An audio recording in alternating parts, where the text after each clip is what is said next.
Hello मेरे प्यारे बच्चों, मैं आपके लिए important question of class 10 topic polynomial लेकर आया हूं। और मैं क्वेश्चन ऑलरेडी मैंने लिख लिया आपके लिए, बहुत ही इंपॉर्टेंट है और पक्का इससे क्वेश्चन जरूर बनता है। मैं आपको बता रहा हूँ, पक्का बनता है। चलिए देखो, टाइम इतना नहीं लेंगे, वीडियो लंबी करनी नहीं है, तो मैं थोड़ा अपने मेथड को तो मैं शेयर करना चाह रहा हूँ। अगर अच्छा लगे तो पक्का मुझे मेरे चैनल को सब्सक्राइब करना, शेयर करना और लाइक भी करना, अगर मेरा मैथड समझ में आए। ठीक है बेटा, चलिए स्टार्ट करते हैं। फिर टाइम नहीं लेंगे ज़्यादा, तो हमारे पास इतना टाइम नहीं है। ठीक है ना, तो इतनी लंबी ज़्यादा वीडियो को तो बच्चे देखेगा नहीं। तो सबसे पहले क्वेश्चन पढ़ो ध्यान से। क्वेश्चन क्या कह रहा है? Find the zeros of this polynomial. और ये कैसा है? डिग्री 2 है इसकी। आप देखो हाईएस्ट पावर इस पॉलिनोमियल क्या है? 2 है ना, तो डिग्री 2 है। और verify the relationship between its zeros and coefficient, आपको ये करना है। चलिए तो देखिए, सबसे पहले मैं चाहूँ तुम लेट कर लेना, मत कर लेना, लेकिन मैं थोड़ा लेट कर लेता हूँ, है ना, थोड़ा स्टैंडर्ड रखना है। px equal to 6x² minus 3 नहीं आना चाहिए। देखो 3 के पास कोई वेरिएबल नहीं है, तो ये कांस्टेंट टर्म है, तो कांस्टेंट टर्म हमेशा लास्ट में जाता है ना। तो पहले लिखेंगे -7x और -3 विद साइन। जो साइन है वही लिखना है, याद रखना। यहाँ हम साइड चेंज नहीं कर रहे हैं, यहाँ पर केवल हम अरेंज कर रहे हैं, रीअरेंज कर रहे हैं। ठीक है, ओके। चलिए अब हम पहले क्या निकालना? Find the zero. पहले इसके हम जीरो निकालेंगे, तो जीरो तो निकाल सकते हैं, पहले इसके फैक्टर फाइंड करने पड़ेंगे आपको। चलिए तो फैक्टर निकालते हैं इस पॉलिनोमियल के। तो आपको पता है x का कोएफिशिएंट क्या है? 6 है।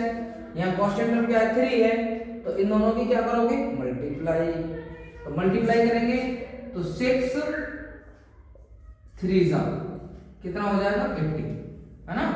6 3 जा 80, इनकी मल्टीप्लाई करेंगे, करनी पड़ेगी बेटा। अगर x का कोएफिशिएंट अदर देन 1 है ना, तो उसकी मल्टीप्लाई करनी पड़ेगी। ठीक है, 6 3 जा 80, ये मल्टीप्लाई कर लिया। चलिए अब हमें क्या लाना है? हमें इस नंबर के, जो अभी हमारा मल्टीप्लाई करने में जो नंबर आया है, इसके ऐसे दो फैक्टर निकालने हैं। क्या आ जाए? 7 आ जाए, प्लस या माइनस करने पर। चलिए तो 18 की फैक्टर करते हैं, तो 9 2 जा 80, ये हो गया। और 9 में से 2 को माइनस करें, कितना आ रहा है? 7 यार। ठीक है, तो अब हमें क्या करना है? कोई चेंज नहीं करना है, ये अपने प्लेस पर एज इट रहेगा, माइनस अपनी जगह रहेगा। 7 की जगह आपको लिख देना है 9 - 2, और इस 3 को एज इट रहना है, कोई चेंज नहीं करना है कुछ भी। तो 6x² माइनस 7 की जगह 9 - 2 x - 3, ये अब क्या करना है? आप 6x² माइनस इस x की दोनों से मल्टीप्लाई कर देंगे। 9x और माइनस माइनस प्लस 2x - 3। याद रखना है, बच्चे बहुत बोलते हैं साइन के लिए, है ना। अगर ब्रैकेट से बाहर यहाँ साइन है, तो अंदर वाला साइन तो 100% चेंज होगा ही, मैं आपको बता रहा हूँ, 100% चेंज होगा। अगर यहाँ माइनस का साइन है, प्लस है तो माइनस, माइनस है तो प्लस। चलिए अब कॉमन ले लेते हैं। अब पहला ग्रुप, सेकंड ग्रुप। अब इन दोनों कॉमन देखते हैं क्या है। पहले नंबर में चेक करते हैं कि नंबर में क्या कॉमन है। 6 और 9 में क्या कॉमन है? तो आपको पता है बड़ा सा बड़ा नंबर कॉमन होता है, तो 6 और 9। सोचिए क्या होगा। तो मेरे को देखो सबसे बड़ा नंबर 3 है, तो 3 के नंबर 6 भी आ रहा है और 9 भी आ रहा है। इसके बाद किसी नंबर में ना 6 और 9 दोनों नहीं आएंगे किसी भी नंबर में। तो यहाँ पर इस समय ओनली 3 के टेबल में आ रहे हैं, 6 और 9। तो 3 कॉमन हो गया, x² x कॉमन हो गया, है ना, कम पावर। तो 3 2 जा 2 बचा, x का 2 है, एक कॉमन ले लिए, x बचा। 3 3 जा 9, x कॉमन है ब्रैकेट में। इसमें क्या कॉमन है? कुछ नहीं दिखाई दे रहा, कुछ नहीं है तो 1 मान दो। यहाँ प्लस का साइन है, प्लस का साइन 1, और ब्रैकेट में 2x - 3। चलिए 2x - 3 कॉमन है, ब्रैकेट में बचेगा 3x + 1। ये 2x - 3 कॉमन आ गया, 3x + 1 ये आ गया। अब ये हमने क्या निकाले? फैक्टर निकाले हैं। अब हम इसे जीरो निकालेंगे। जीरो कैसे निकालेंगे मैं आपको बता रहा हूँ, कैसे इसके जीरो निकालने हैं। आप क्या करें? इन दोनों के इक्वल जीरो रख लें, है ना। Putting 2x - 3 = 0 and 3x + 1 = 0। Minus का 3 इधर ले लेंगे, इसका हो जाएगा प्लस का हो जाएगा, है ना, कॉमा। अब 3x प्लस का 1 इधर जाएगा, किसका हो जाएगा? माइनस का। और x = कितना हो जाएगा? इनटू में है, तो इनटू वाला हमेशा कॉमन में जाएगा। और ये इनटू में है एक्स के, तो ये भी अपन माइनस वन के अपॉन में जाएगा। तो ये 3/2 और माइनस वन अपॉन 3 क्या है, जीरो है। किसके जीरो है, इस पोलिनोमियल के जीरो है। चलो जीरो, तो यहाँ तक हमारा क्वेश्चन कंप्लीट हो गया, यहाँ तक हो गया कंप्लीट। अब हमें क्या दिखाना है, रिलेशन और दिखाना है। रिलेशन क्या होता है मैं आपको बता रहा हूँ, रिलेशन होता है sum of zeros and product of zero. ये रिलेशन होता है, मैं आपको बता रहा हूँ, sum of zeros and product of zero. इतना आप बस लिख देना, ठीक है।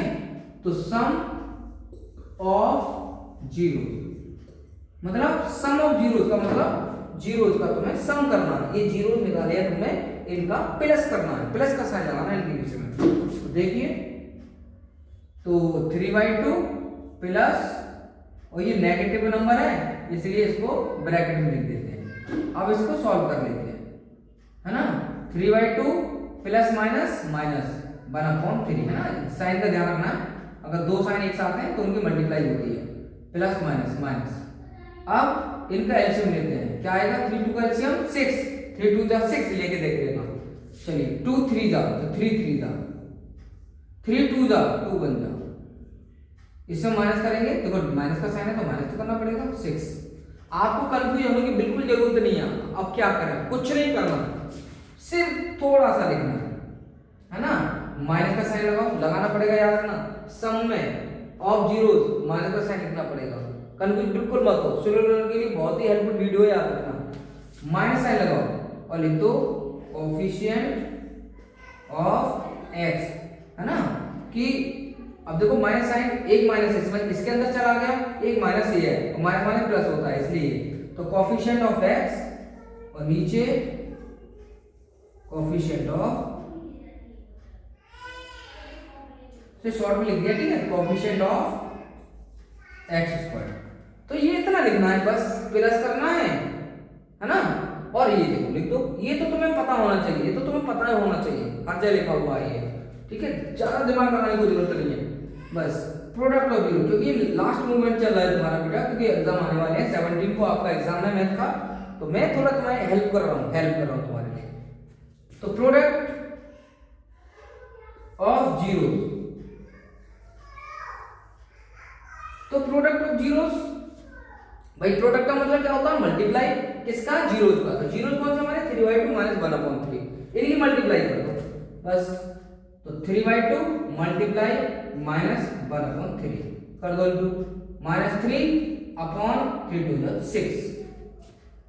अब इसमें वही से कुछ नहीं लिखना भाई, बस रटा हुआ स्टेटमेंट लिख दो। ऊपर क्या लिखना है, कांस्टेंट टर्म, बिल्कुल सही। नीचे जो पहले वाले में जो हो रही है लिखना कोएफिशिएंट ऑफ एक्स स्क्वायर। समझ में आ गया। तो देखिए जो कोएफिशिएंट ऑफ एक्स है यहाँ 7 है, लेकिन ये माइनस साइन लगाने से दो साइन लगे होंगे मेरे, तो एक साइन इसके अंदर चला गया, देखो यहाँ -7, coefficient of x -7, coefficient of X square 6, नीचे कांस्टेंट टर्म -3, तो देखो ये -3 है, कोएफिशिएंट ऑफ एक्स स्क्वायर 6, बिल्कुल सही, क्योंकि यहाँ देखो 6 है, ये 6 है।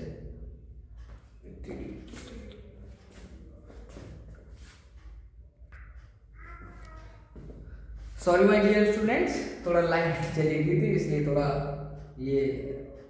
ब्रेक हो गया।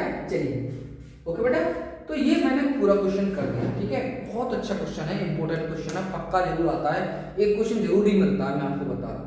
बस तुम्हें ध्यान रखना है, पहले फाइंड द जीरो, सबसे पहले ऐसे पहले फैक्टर निकालने हैं, फिर इन दोनों के इक्वल जीरो रख के एक्स की वैल्यू निकाल देनी है, तो ये जीरो आ गए। इसके बाद रिलेशन दिखाना है, रिलेशन है 1 मार्क्स का रिलेशन है, याद रखना। सम ऑफ जीरो, सम से समझ जाना, सम मींस प्लस, तो इनका जो जीरो हमने निकाले हैं इनके पीछे प्लस का साइन लगा देना, याद रखना है।